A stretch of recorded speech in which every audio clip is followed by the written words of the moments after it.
स्वराज्य संस्थापक, सर्वसामान्य जनतेचा कैवारी, सर्वसामान्य जनतेचा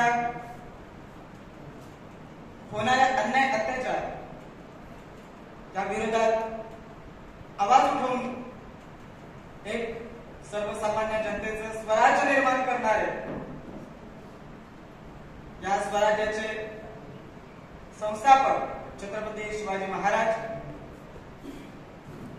छत्रपती शिवाजी महाराजांच्या पावलावर पाऊल ठेवून त्यांच्या प्रेरणेने प्रेरित होऊन सर्वसामान्य जनतेबद्दल आस्था निर्माण झालेले, सर्वसामान्य जनतेवर होणारे अन्याय अत्याचार झुगारले, एक दलित म्हणून एक शब्द जो प्रचलित केला गेला, या शब्दाला कुठेतरी बाजूला ठेवण्याकरिता जी एक मनात तळमळ होती, ती तळमळ, त्याचबरोबर गोरगरिबांच्या समवेत राहून सर्वसामान्य परिवाराच्या सोबत राहून जे जीवन जगत असताना जे अनुभव आले, ते अनुभव येणाऱ्या पुढच्या पिढीवर होतात, ते अन्याय पुढच्या पिढीवर होता कामा नये आणि म्हणून असे विचार पुढील येणाऱ्या काळामध्ये रुजवण्याकरिता पुढचे कार्य हातामध्ये घेणारे डॉक्टर बाबासाहेब आंबेडकर, विश्वरत्न महामानव, भारतरत्न, संविधान विधाते डॉक्टर बाबासाहेब आंबेडकर, त्याचबरोबर या देशाला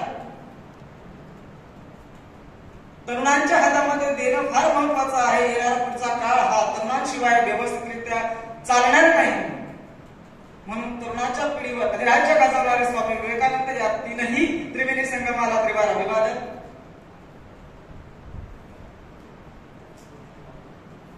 त्याचबरोबर या देशाला, या राज्याला समानतेची शिकवण देणारे सर्व थोर पुरुष, राष्ट्रसंत, महान नेते, या सर्वांना त्रिवार अभिवादन.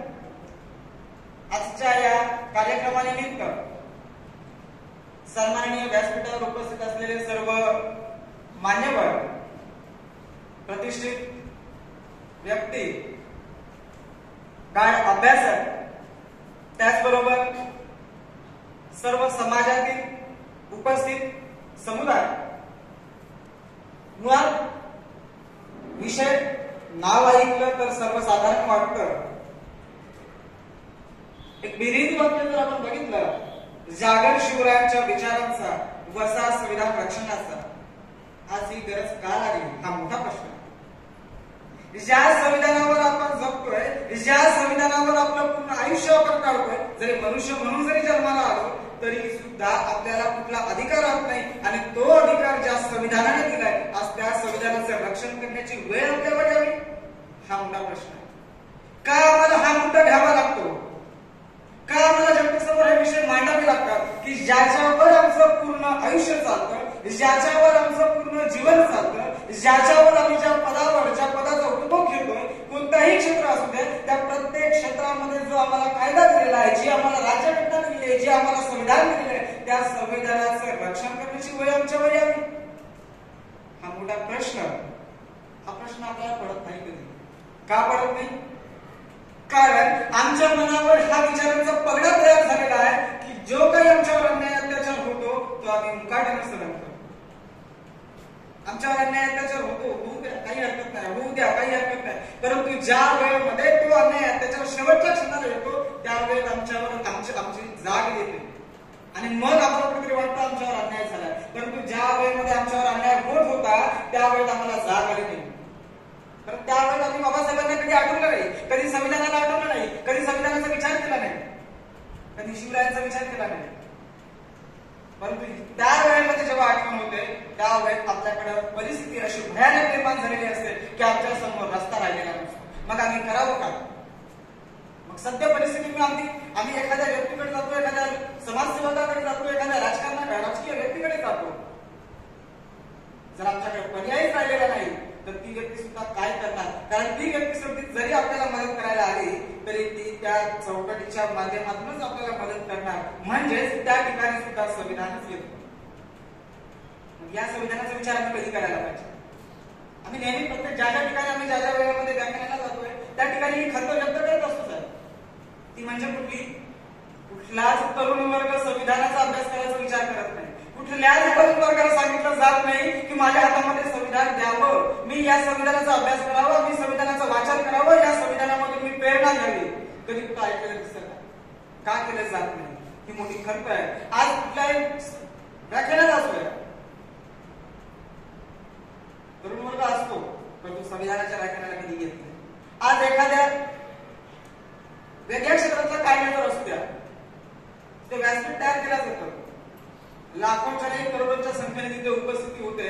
काही महिन्यांपूर्वी अशा घटना सुद्धा बघायला मिळाल्या, अजून सुद्धा होत आहे, ज्या ठिकाणी पैसे देऊन नाचगाणं केलं जातं, लाखोंची तिथे उपस्थिती होते, चेंगराचेंगरी होते.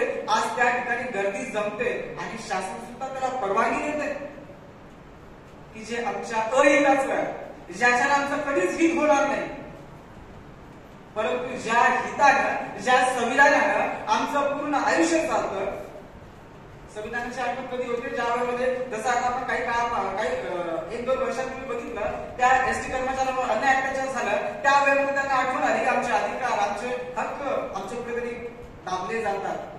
त्यावेळेस त्यांना बाबासाहेबांची आठवण झाली की बाबासाहेबांनी त्या वेळेमध्ये सांगितलेलं. एवढ्या दिवस का झाले नाही, हा मोठा प्रश्न.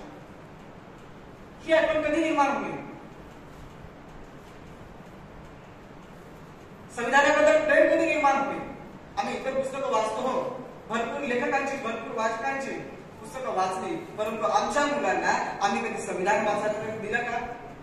आम्ही आमच्या प्रत्येक धर्मामध्ये प्रत्येक धर्माचा ग्रंथ आम्ही अभ्यास करायला दिला, पण कधी संविधान दिलं का? स्वतःहून आपल्या घरामध्ये कधी आम्ही संविधान वाचलं का?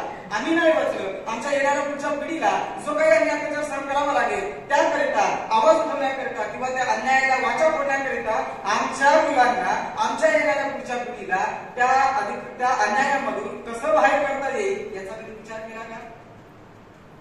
बरेचसे प्रश्न आहेत, परंतु त्या प्रश्नाला आपण कधी वाचा फोडायला बघत नाही. म्हणजेच काय?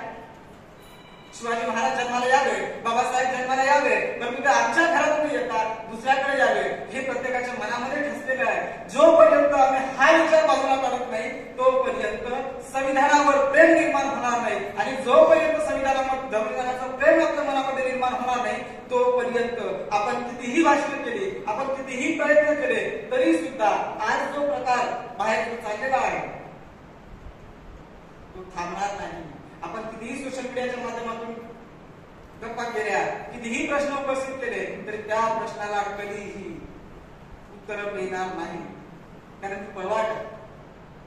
म्हणून ज्या वेळेमध्ये बाबासाहेबांनी, आता साहेबांनी बराचसा संविधान असेल, राज्यघटना असेल किंवा जे संविधान तयार केले गेलं त्यामध्ये मुद्दे कसे घेतले गेले हे साहेबांनी भरपूर सांगितलेले. मला वाटतं तो माझा जवळजवळ 50% काम साहेबांनी आधीच पूर्ण केलेलं आहे. त्यामुळे मी त्या मुद्द्यावर न जाता आजची जी परिस्थिती आहे, कारण आपला मुद्दाच महत्वाचा आहे की छत्रपती शिवाजी महाराजांनी ज्या पद्धतीने स्वराज्य निर्माण केलं, जी त्यांच्यामध्ये उत्कंठा निर्माण झाली, वयाच्या 10व्या वर्षी त्यांच्या मनामध्ये एक प्रश्न निर्माण झाला.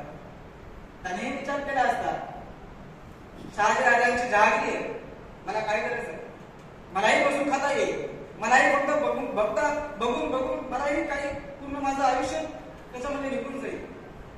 परंतु कधी शिवाजी महाराजांनी हा विचार केला नाही की अरे मी का करावं? जो प्रश्न आज आपल्याकडे काय करायचं? बाकीचे जातील, जयंती साजरी करायची, बाकीच्या करतील, समाजामध्ये जनजागृती निर्माण करायची, आहेत ना त्या समाजाचे, त्या जातीचे, त्या धर्माचे, ती लोक आहेत, ही लोक आहेत. हा प्रश्न आपल्या मनामध्ये आहे. असा विचार कधी छत्रपतींनी केला नाही, कधी बाबासाहेबांनी केला नाही. ज्या वेळेमध्ये त्यांच्यामध्ये निर्माण झालं की बाहेर ज्या वेळेला मित्रांमध्ये खेळायला जायचे, ज्यावेळेस ते मित्रांना विचारायचे की बाबा तू माझ्यासोबत चल, त्यावेळेस मित्रांकडे शब्द यायचे की अरे मी तुझ्यासोबत कसा येऊ? त्यावेळेस छत्रपतींनी सांगितलं ज्या पद्धतीने माझं जीवन आहे त्याच पद्धतीने जीवन तुझं आहे.